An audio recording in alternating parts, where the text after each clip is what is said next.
Good afternoon. Welcome back to the B&H event space. You are tuned into an essentialist approach to editing photos from a compact camera, hosted by Sony. For that, I'd like to welcome Maher Ismail back to the program. Maher, talking editing today. I know you love it. Yeah, Absolutely. I am it's so your excited. thing. Super excited. I'm not I'm as super excited excited for the as you viewers. about editing, but I'm excited about watching this. I love to watch other people's take on editing. I think for me, it's just the redundancy. I like, a picture here and there, but I can't do the whole batch thing. I can't do thousands of photos at a time. Oh, It's yeah, not for yeah. me. Not for I me. think hopefully by the end of this session, you will be hyped, more hyped, 2% more hyped to edit. If I can get that out of you, then this is a success. If you get me to open up my editing software in the middle of this while listening, then I'm going to consider that a win. That Okay, means I'm going to be, that's it's fair. like the primer that'll be getting me ready for, an editing session later today. So I'm going to Okay, let you okay. do your thing. I'm Challenge excited to accepted. hear your approach on it, and especially with the compact camera, because I do shoot with the compact camera a lot. So I hope you guys are all tuned in. Get your questions ready. You're joining us on the YouTube. You know where to find the chat there. If you do have any questions, Maher, I'll let you do your thing, and I'll see you for the Q&A. All right, let us share the screen. We have a new feature that should hopefully make sharing screens easier.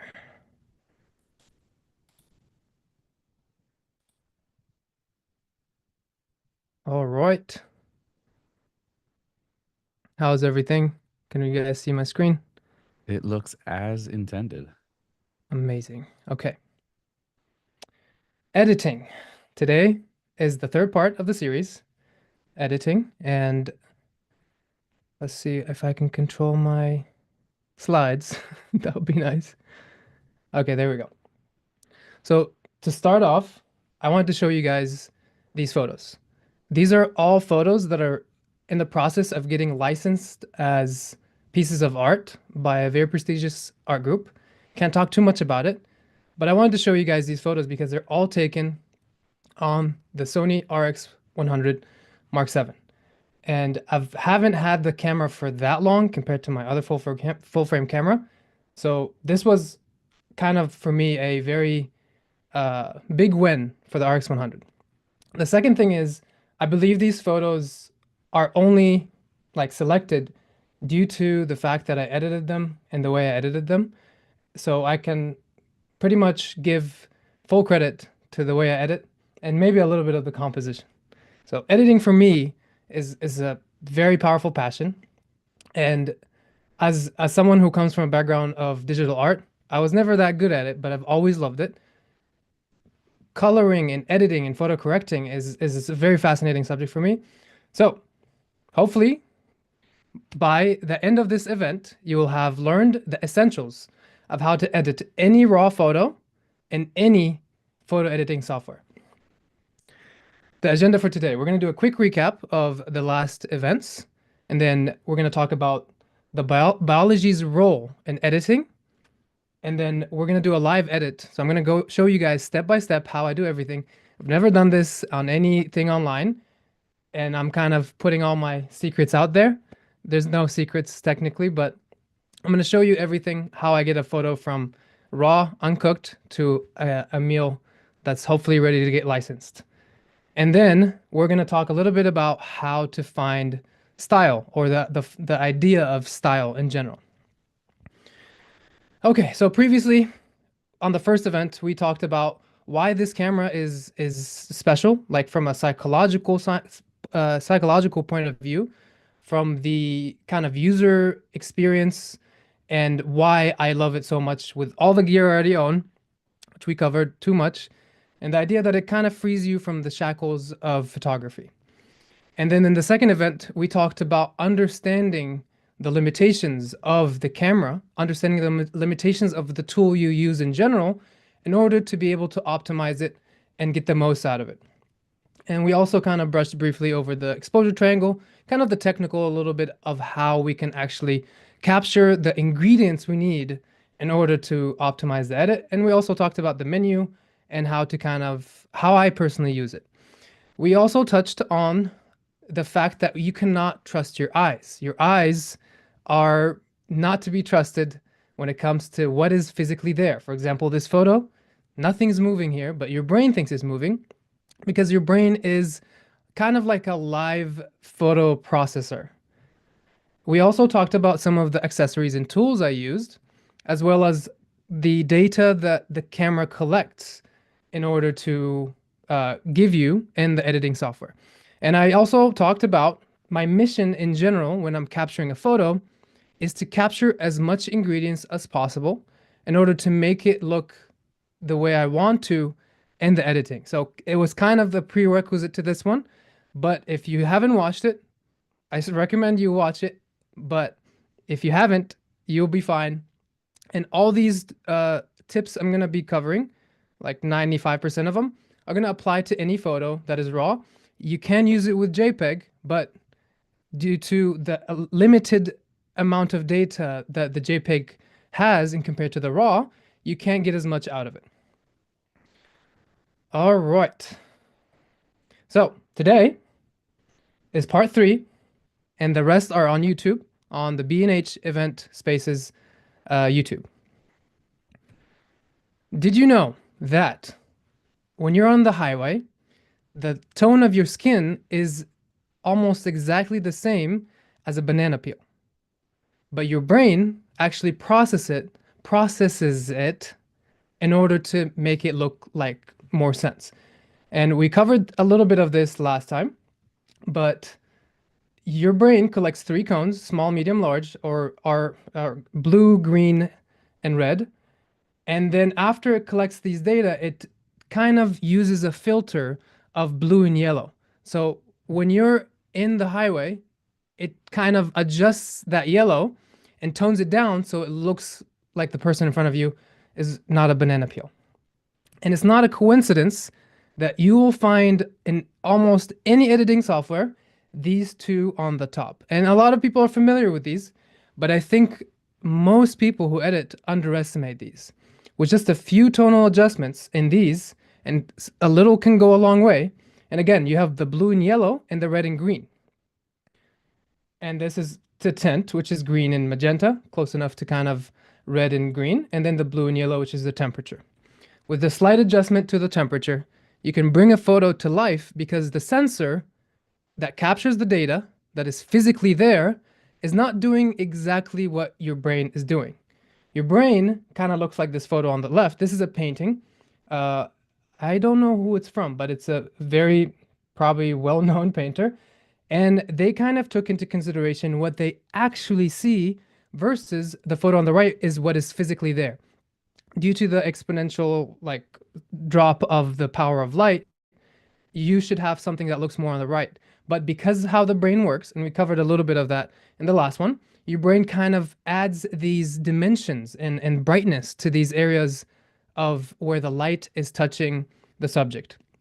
And this is a screenshot from the book. The book is called The Biology of Vision.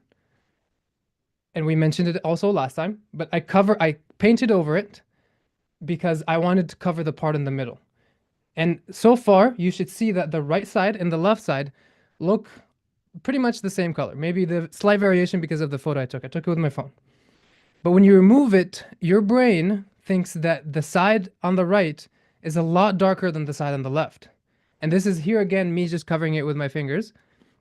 And this is exactly the same photo. But when the brain sees this kind of like edge, it uses something called center surround, and it makes the color kind of come out of nowhere.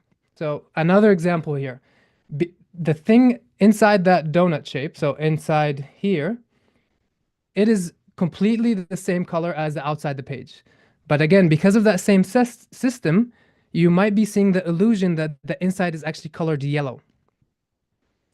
And it uses kind of the same thing. And this is a software called Procreate.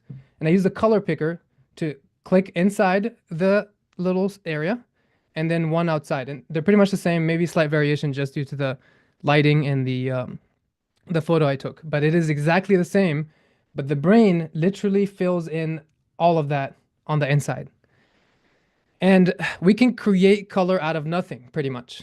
And this is what the brain does. And you can use these tools or kind of glitches, if you may, to make a picture more in your favor and also more like what you have seen in front of you.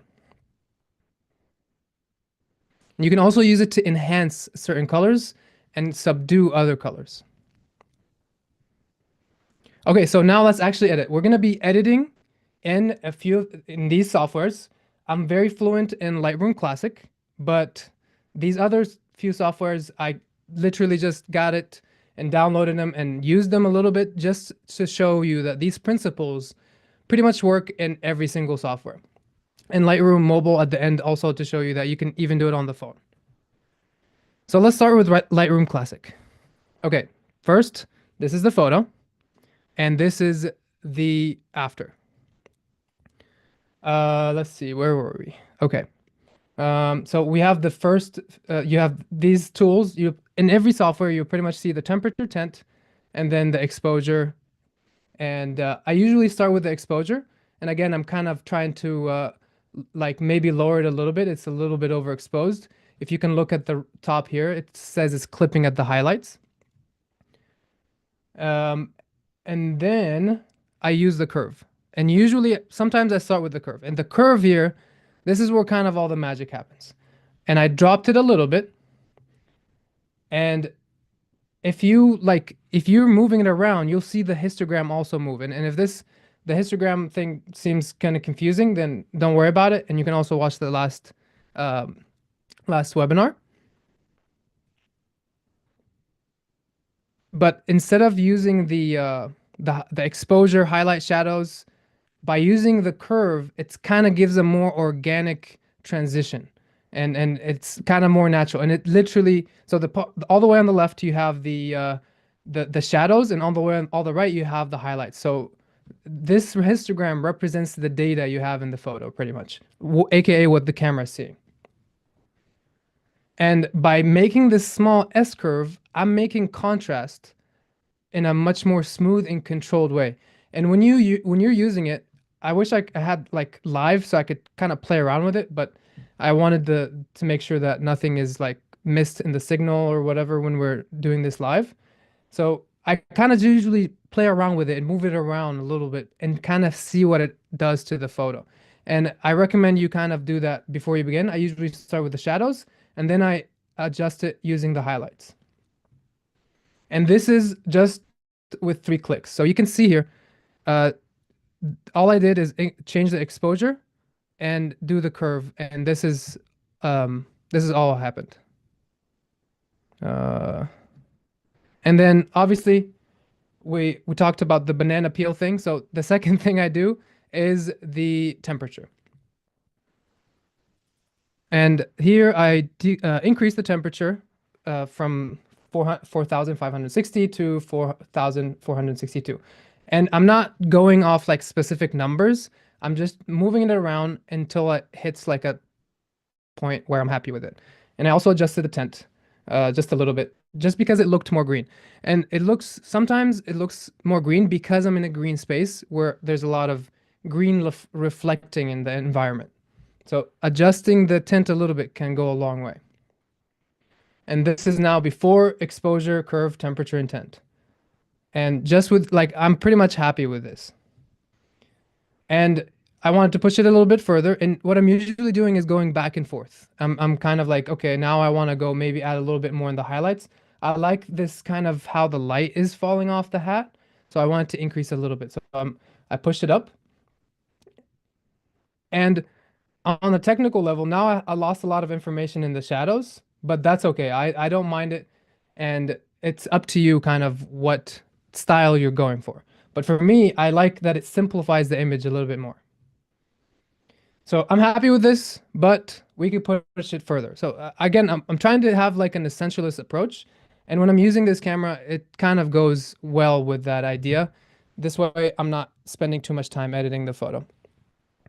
And to push it a little bit further, I'm gonna very subtly, usually I try to stay away from the other channels. So you have 3 channels in the curve. You have the main like lights channel. That's the one we just adjusted. And then you have the green, red, and blue. And it's not a coincidence that these are exactly the cones we have in our eyes. So there's still a little bit of green. And I personally like little bit of magenta look, the kind of color of purple. So this is completely stylistic, but I'm simply showing you how I edit the photo. And then here's a little bit of the secret sauce. So if you go to detail, and I think a lot of photos can benefit from this, go to masking and then hold Alt or Option on the Mac. And as you're holding this, adjust the mask and drag it a little bit. And as you drag it, you'll start seeing this black and white detail. I'll tell you what this does in a second. So this is just I'm dragging it here to 2 to 3, and you can refine it to the details that you care about, the details that you want to pop. And this looks good for me. I can leave it there. I can see the details in the hat. And once you let go, you probably won't see much. And even if you increase the sharpening, you won't see that much either. But what it does now is instead of the sharpening the noise in the photo, aka in bad or low light, there's a lot of noise. Now it's sharpening only the edges that are having the useful information. And even though this is very subtle and you can't see it, when you do that, your brain focuses more on these more sharpened areas, and it makes the photo kind of more readable. And to push that a little bit further, I drop the clarity a little bit. Now we're back at the basic tab, and by dropping the clarity a little bit, now it kind of gives it this soft, smooth fall off. So I'm kind of eliminating the details and the areas that I don't care about because I already sharpened the areas that I want. And when I started photography, I would go to the clarity and I usually would pump that thing up sometimes all the way. It looked terrifying sometimes, but I still do that occasionally. But what I do now is I love this dreamy effect. I think it's like a lot of reality to me feels dreamy, and I can kind of replicate that using the clarity and dropping it. 32 is very generous. Usually a little bit of an amount goes a long way, but because of the kind of simple composition of this photo, it works pretty well. Okay, now crop. Crop is absolutely important again, and it can change the piece completely because it changes the composition. So when you're shooting with a compact camera, some people think, oh, you don't have enough megapixels or whatnot, but trust me, you have enough to crop. And yeah, so just a little bit off doesn't do much, but we didn't remove much, but it does a lot. And here's before and here's after. So, and some people might say that the before looks better. It's completely personal preference. And we're gonna get into style a little bit later. But yeah, this is for me can be done. I can go a little bit further if I go to the calibration. And here I'm just kind of giving you some tools to know. We won't dive as deep in the other software simply because I'm not also as fluent in them. But this is just kind of the 80-20 rule. I think we got way more than enough. I'm happy with it, but let's push it a little bit.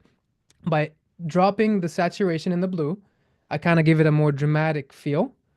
And you can increase it also to make it more vibrant and make it more warm. And when it comes to these calibrations, this is actually a section that I haven't found even on the mobile app for Lightroom. And it adjusts each color in relation to different colors. And it's a little bit different than actually changing the color mixture colors. And here we are. And that's usually happens too. After I'm done, I'm like, okay, let me actually add a little bit more exposure and go back. And now I kind of undid the exposure increase. And voila, we're done. Here's before and here's after. And this is both. After, before, and this is kind of both.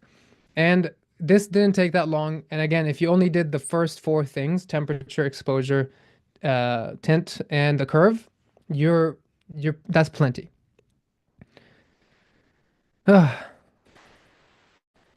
Okay, and this is the edited photo that I've done last time. So this is the one I did just this time. And last time I did it, it looked like this. So it looks different. And I think that's okay.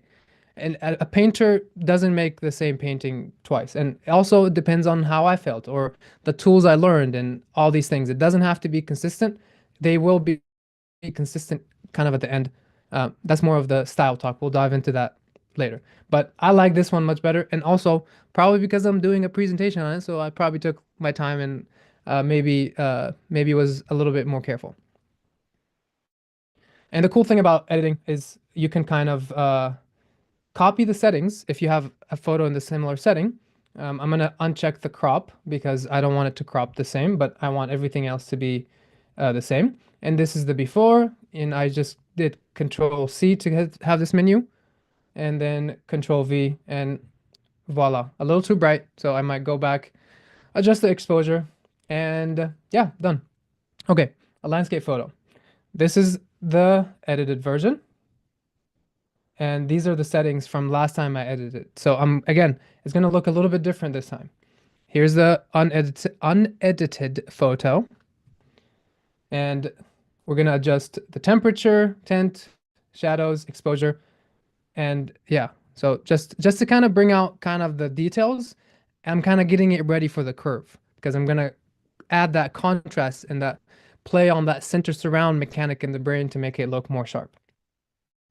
I drop down the shadows uh, in the curve, and then you can also use this tool in Lightroom Classic, which allows you to hover over any area and it would show you the correlating area in the curve. So if you're not sure where that lands, you can use that to kind of figure out where that is. And I want to make the top of the mountain look more bright, not necessarily the sky.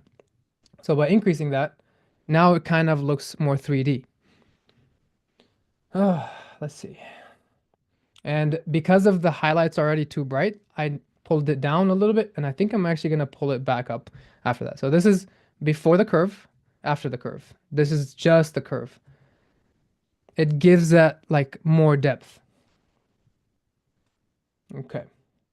And I'm going to drop the exposure and change the temperature. And now it looks like this. Again, a couple of simple steps that go a long, long way. And this is a two-step process. I'm collecting that data and I know that I want to do this to it or more or less play around with that data to make it look as much as like I want it as possible. Again, I'm going to use the mask and I'm holding Alt and dragging the mask to see which details I want. And then I'm going to sharpen it. And then I'm also playing around with the calibration, adding a little bit and then increasing the exposure again. See, I dropped it and then it increased it again after playing around with the temperature. This is also another thing I like to do is adding masks to add more focus into where I want the focus to be. And at that point, we're kind of going past the essentialist or like the essentials of editing. This is kind of bonus and kind of just showing you how I edit these photos. Let's see. So yeah, I do a linear gradient and I drag it from the bottom and then I drop the exposure and the wait, what did I do here? Linear gradient. Oh yeah, okay. So I dropped this exposure and then I did another one and dropped the whites. And then now I went back to the curve to adjust that brighter part. So sometimes what I do is add another linear gradient from the top. Let me show you with my mouse. From the top to kind of make it brighter and the bottom to be darker. This way I can focus all the attention right in the middle. But since I already have a lot of brightness there, I just went back to the curve and brought that piece back up. And generally you want the curve to look as smooth as possible. If you pull it like aggressively, it's gonna look completely whack. So now we're done. Or not. Something's bothering me in this photo. And it's the distracting aspect. Again, I wanted the focus to be more on the mountain, and I didn't do that in the thumbnail if you caught that. And that thing is that little, well, I don't know what that is, but this steals the attention of the eye. The brain kind of sees that contrast and goes there. So I want to remove it, and I don't want to use generative AI, just like the healing tool that we've had for years. And I'm just gonna go over this, and now, voila, much better. And now it's not as distracting. And here's our before, and here's our after. And this is the last one I edited. So again, I kind of like the second one a little bit more this time. But again, the environment also plays a role. We'll get into that in a second. Okay, this is a software called DxO Photo Lab, and now we have a photo. Again, I'm not fluent in this one, so please forgive me if I miss something. And I go straight to the curve. I'm gonna drop the shadows to kind of add that contrast, and then I added also the point to keep the highlights in place. I'm dropping down the highlights a little bit more, just so there's more saturation in the reds. And again, another distraction. Color is bright. It's too much. So I'm gonna crop. And I'm not sure if my face is covering this, but this is the fourth panel, and I'm gonna do unconstrained aspect ratio because I just want to remove the bottom. Then I'm gonna go to the crop tool, and for me, this is so much better. And there was also kind of a vignette removal tool that it was on, and I turned that off. So now I have the natural vignette back, which I prefer because it actually does the similar effect to that the mask that I was installing last time. Okay, now of course, now we gotta go to the temperature intent, and I'm increasing the warmth a little bit. And this is our before, and this is our after. Before, after. Again, it's more of like I want the focus to be on that gorgeous red, so I'm kind of removing details from things that distract from it and add contrast, aka using that center surround to make the image pop a little bit more and look in a way more 3D. And this is after. Okay. This is Lightroom Mobile. Again, similar everything pretty much. I tapped with two fingers so I could see the histogram. I like to keep an eye on the histogram because, again, we have established that we can't trust the eyes. Increase the exposure a little bit to get all that data out. This is in Central Park, New York, if you're curious. And the last one was in New York also, and the mountain was in Iceland. Let's see. Now I'm gonna go to my curve. Curve again, a tool that I was very intimidated with at first, but just play around with it and be subtle with it, and a little bit goes a long way. And the curve shows up on the screen, and again, kind of the same S curve, and you can see just how much difference that makes. And it kind of looks a little too loud at first, and it can be for some people, but I like it. We'll adjust the temperature and the masking to make it look better. And again, the masking thing also works on the phone or tablet. You just have to tap and hold on the screen and then drag the mask until it's on the details you want. And then I'm gonna drop the clarity a little bit just to give it that painterly, dreamy look and focus the attention on the things that I'm focused on in when I'm standing there. We're gonna drop the temperature a little bit and done, maybe, possibly. It's done. It's essentially essentially done. But here's a few more tools in case you are curious. And linear gradient again, dropping the temperature to make it look cooler and moody, and dropping the exposure, clarity, and texture. I don't want to look here. I want the view to be on these gorgeous, stunning colors in the frame and all that stuff. Let's see. And then I made another one from the top and I increased the temperature to give it the warmth of the sun and increase the exposure because the sun was shining and it gives it a kind of a light frame, if you may. And now here's before and after. Before, after. Final result. All right. My least favorite, I mean, a great app that is completely free. It's on all devices pretty much, and it's called Snapseed by Google. And I open it and I see these strange tools, presets. Feel free to use those. I prefer to choose exactly what I want to do. And I open this editing tool. I'm like, oh, everything I'm looking for. I got tuning images, details, curves, white balance, and crop. That's more than enough. First thing I do is the crop because it was bothering me. It was uncentered, so I pulled it down a little bit and framed the little plane and make it look all the rule of thirds and all that good stuff. And then I opened the curve and added some contrast. But when I added the contrast, it looked a little too blue. I was like, this is way too blue. So I went to the temperature and added uh, yellow, aka warmth, to make it look less blue. And then added a little bit tint to make it a little less green. And then something called structure, which I'm like, is that clarity? Possibly. I dropped it a little bit because it's a little bit noisy and I want to get rid of the noise. And I also dropped the saturation because it's still looking a little bit blue. And there's something called ambience also, which I think has to do with the light. So I played around with it. And generally, I want to emphasize this. When I'm adjusting anything, I'm like dragging this thing around and just looking at the screen. I don't want anyone to think that I'm like, okay, I'm gonna go and add -10. Yes, this is perfect. No, I actually just kind of swing it around until it looks right. And then I went back and added more tint because it's still looking a little bit green. And here's the before, and here's the after. And yeah, so when you're editing, just make, if you do these four things, and I know there's a big debate out there for people who are like, oh, editing sucks, and like, you don't have to do that. And I can go di like deep dive. I can open the photo on Photoshop after I'm done with my Lightroom processing, and I can go deeper in Lightroom. I used to spend like sometimes an hour and a half editing one photo.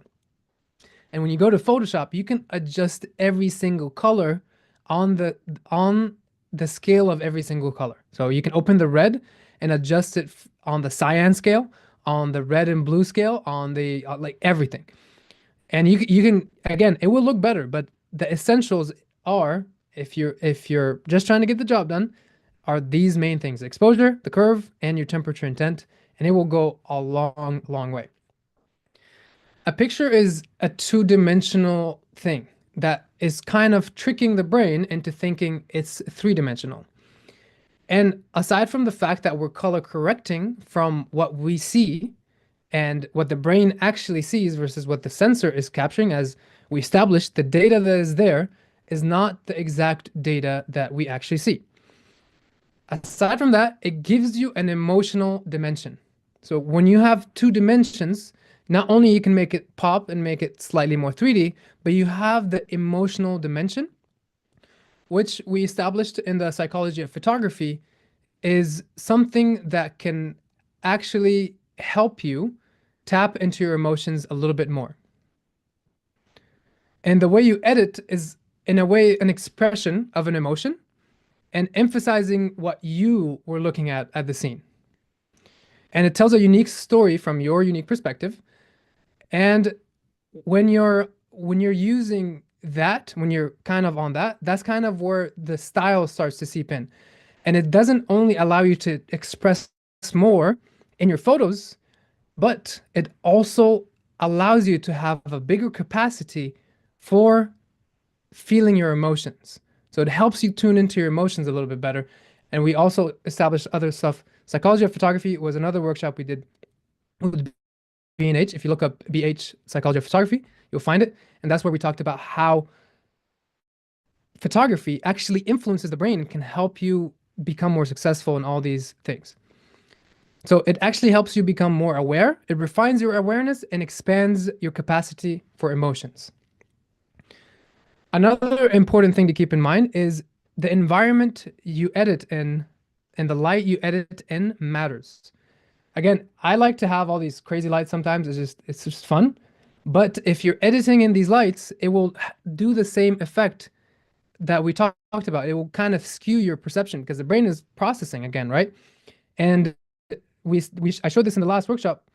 That gray circle on the left is the inside of the circle of the O. And the S on the top of the S looks like this shade of gray. You would not guess that. But because of the environment and the center surround system, your brain does all these adjustments. So you want to keep in mind the lighting that you're editing in. And again, all these balls are the same exact color, but by changing the dots in the background, your brain sees a completely different color of a circle. So if you have control over your lights, like smart lights, put it around 6,500 Kelvin. And you just want the light to be as neutral as possible, not too warm, not too cool. This way you can actually adjust. And if you have a monitor, try to calibrate it. This is kind of going, again, the extra mile, but know that these things are influencing how you see the photos. And this photo, I've been featuring it in almost all my workshops, but this photo is a clear example of why people were seeing this picture on the left and some people were saying the dress was black and blue, is because it was all simply a temperature difference. The one on the left had more temperature on the device or the photo or whatever you were looking at, and maybe even your environment. And the one on the left, wait, I mixed that. The one on the left, yeah, has more temperature. The one on the right has less temperature. It's cooler. That's why you see blue where it's white. And the image, I think, looked kind of like the one in the middle. And because of how the light was hitting it from the back, there was not enough data hitting it directly. And that made the subtle influence of the device that you're using completely give the brain the colors they want and run with it. So keep in mind the environment and keep in mind the devices you're using. All right, let's talk quickly about style.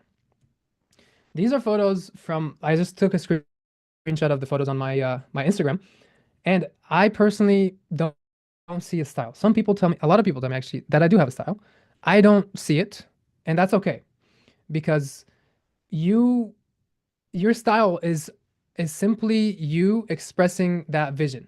And the editing tools or the camera tools or the technical tools, these are all things you're just kind of consuming, and then you're basically combining them and to express yourself. And whenever I'm editing, like there's all these little tools that I've basically stolen from other artists. I've stolen like for example the clarity thing I've stolen from one artist, the exposure thing, the curve thing. I'm collecting all these things, and there's a lot of things I've stolen and ended up discarding. But stealing is kind of the secret to finding style, in my opinion. And this is Pablo Picasso. He said that art is theft.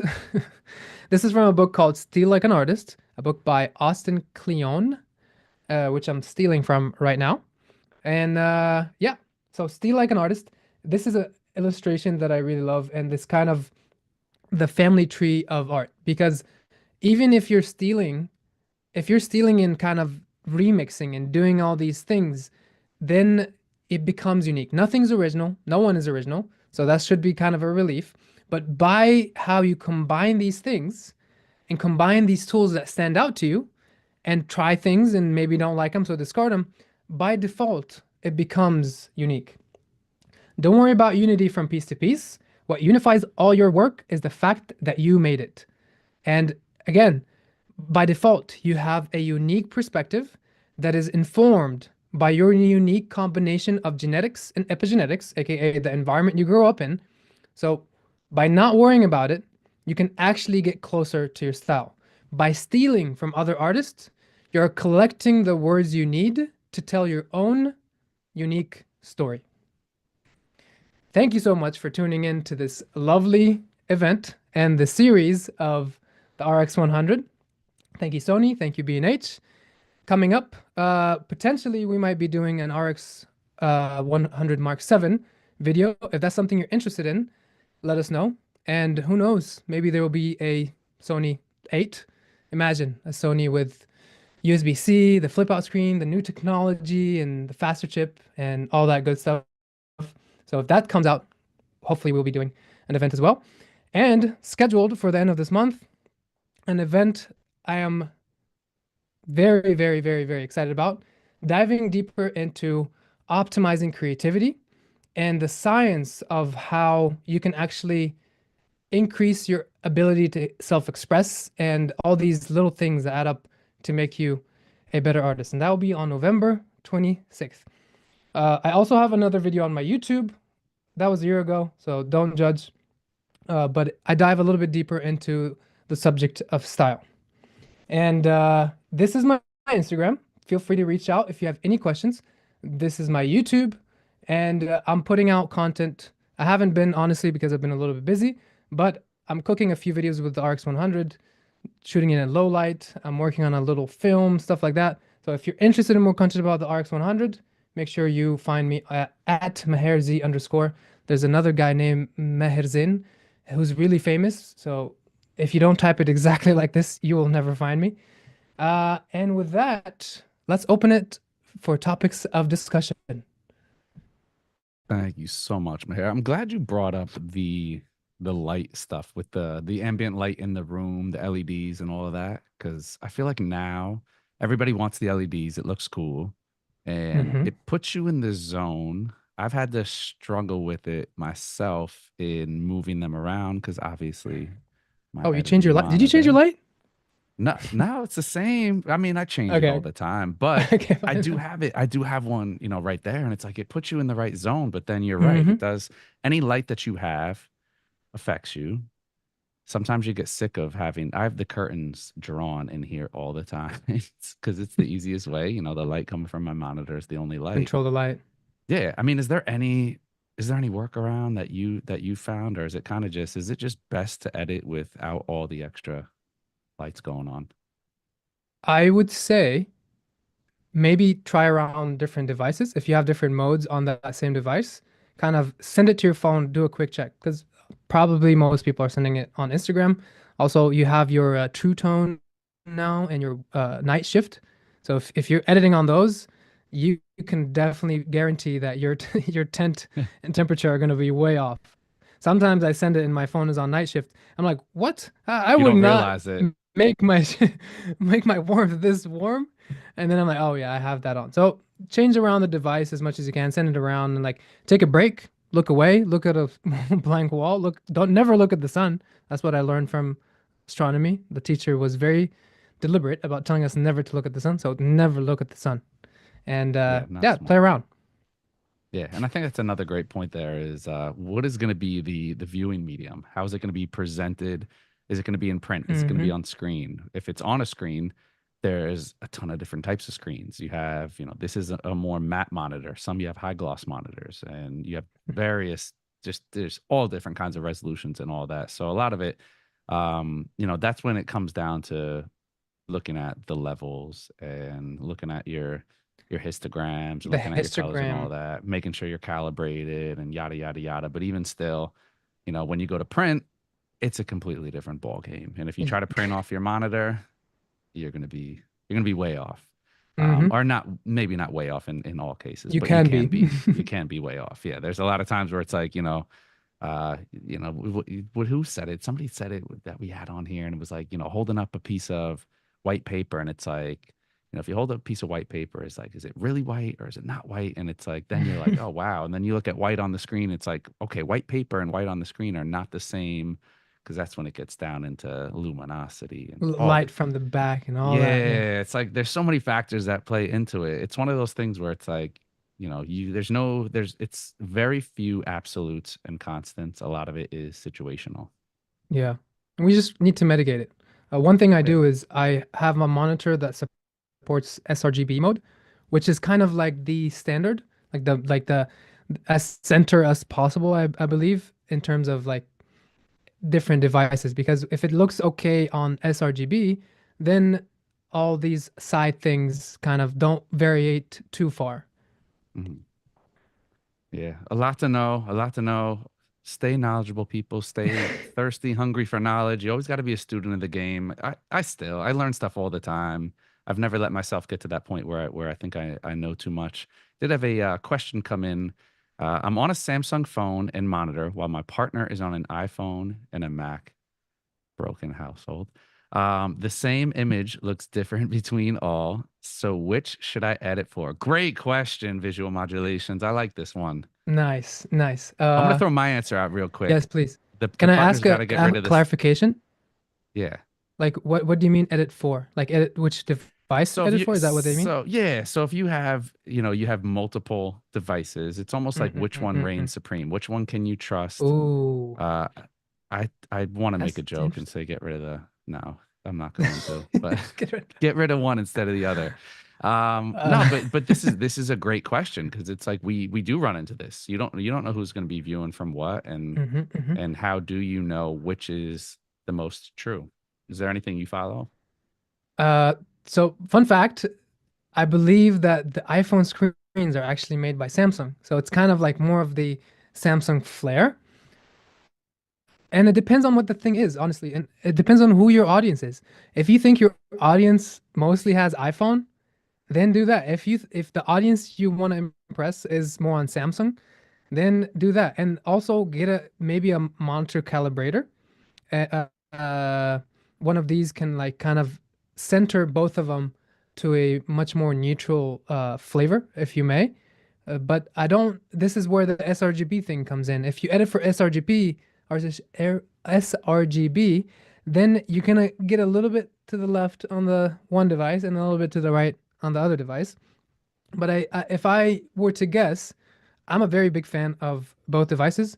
I would actually use Samsung if it wasn't for like the ecosystem and the iMessage and the FaceTime and all these all these things. But I love them as devices. But I actually believe Samsung Note is probably one of the best phones that have ever been existing.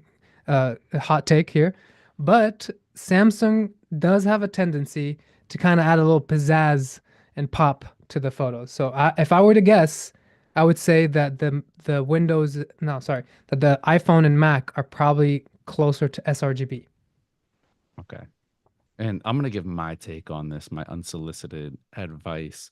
Um, I never pay attention to the phone because the phone for me is kind of just, hey, that's the vehicle that you get it out to people. But I'm not printing from my phone. I'm not sending it to a lab from my phone. I'm not emailing it to anybody. I'm not uploading to my website from a phone. I'm not doing anything from my phone except for viewing.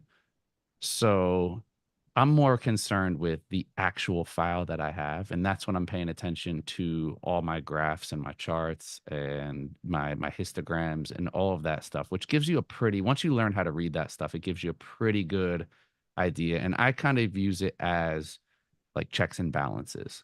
I can look at my monitor, and if you are calibrating your monitor regularly, then you can trust your monitor.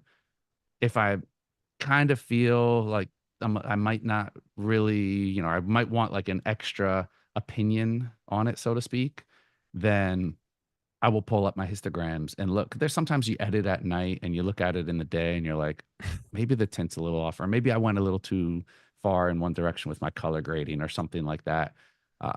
And that's where I can go in, and it's easy when you know how to read your histograms and you're able to say, okay, my reds are peaking a little bit in the shadows. I want to bring those down a little bit. And that's when I go into charts and graphs and all that, the cool histogram stuff. But I say go for the computer. Go for it's like the old adage, editing in camera or editing on your your phone or your phone or your camera versus your computer. Your computer has the biggest, most powerful processor. It has the bigger screen. So I say that's gonna reign supreme. I'm gonna move on to a question here from David. Where do I purchase a neutral light to do my editing in? I know a place. I know a place I that I, sells I all. kind of know a place that has a lot of equipment. Yeah. Uh, I, what you're looking for is bias lighting. I believe it's called bias lighting, and that's usually standard at 6500. So if you're looking to splurge a little bit more, I would get a smart light because smart lights you can adjust the temperature exactly. So you can have your little mood bedazzles, and when you're editing, you can adjust the light and make it 6500. But like if you look up bias lighting on B&H, you will definitely find a few things. Something I also just remembered, a way that I kind of reset my eyes or brain is I would grab the tint or the temperature and drag it all the way down. I drag it all the way to the opposite extremes and just kind of like just try to break my brain pretty much. And then as I move closer, then I kind of like, okay, it's probably still worn. My synapses are still firing, so it's probably worn out. So I'm gonna adjust it a little bit lower. So yeah, just play around with it, and you might be able to kind of get a better feel for it. And I'll let you answer the question about where you can purchase I'm neutral actually going lights. to I'm sure you have it. jump on your last point because I agree with that. I think a great way is to take the sliders. I do the same thing, and all the way to the left, all the way to the right. See how they affect the image, because sometimes it's like when you just start a little bit, you drive yourself crazy. And you stop trusting your own eyesight, which is the most frustrating thing during editing, is not trusting what you see. And you're like, Yeah. wait, is this? And then you start looking at the values, and you're like, okay, it looks a little green, and then you look and your tint is up towards magenta, like plus 25, and you're like, wait, but how does it look green? Wait, do I need to go further? And so then you start driving yourself crazy. So I agree. Left, right, kind of just wiggle it all around. And this is also a great way to learn all the sliders. If there's something that you don't know what it does, especially curves. I feel like a lot of people don't know how to properly use curves, and curves can be such a powerful tool to hone in on the right feel of an image. And it's great to just play around with stuff and see what it actually does and the effect that it has. And so, yeah, I, as far as a neutral light, I told you I edit in no light. You know, Hey, we got a link. when I edit, it's like complete darkness, and the only thing I'm getting is the screen. When I do my serious editing, I do like to have the mood lights on. We are gonna get a link dropped in here for some bias lighting. Thank you to my team for dropping that link in there. So if anybody wants to look up some bias lighting, we did drop a link for that there. You can always check that out on our website. But Maher, it looks Ma- like we got through the questions, man. See, you did. You got me in the editing mode, Okay. which Did you I open was in Lightroom? shooting mode before, and not usually. I'm usually, I prefer to be in the shooting mode, not the editing mode, because Okay. editing Okay. mode is just long, it's grueling, it's grinding. But you got me there. I think this is a success. If I may also say something, one of the comments about the psychology of photography. If you like the psychology of photography, you're gonna love the selfish photographer. This is kind of the part two of the psychology of photography. Someone was commenting on that in the chat. So Awesome, stay tuned for that one. This is I'm gonna be going all out on that one. So be awesome. be tuned. Awesome. Well, Maher, huge thank you to you, of course, also to Sony for hosting today's event and this series, and to all of our viewers out there. As usual, we love having you guys all tune in and become part of the show. More fun with when we get questions, right? We don't want to sit here and just talk to each other or talk to a screen. So You don't want to keep talk it to me. interactive. Always keep learning and stay motivated. That is all we have for you for now. Another edition of the B&H Event Space in the books. Catch y'all next time.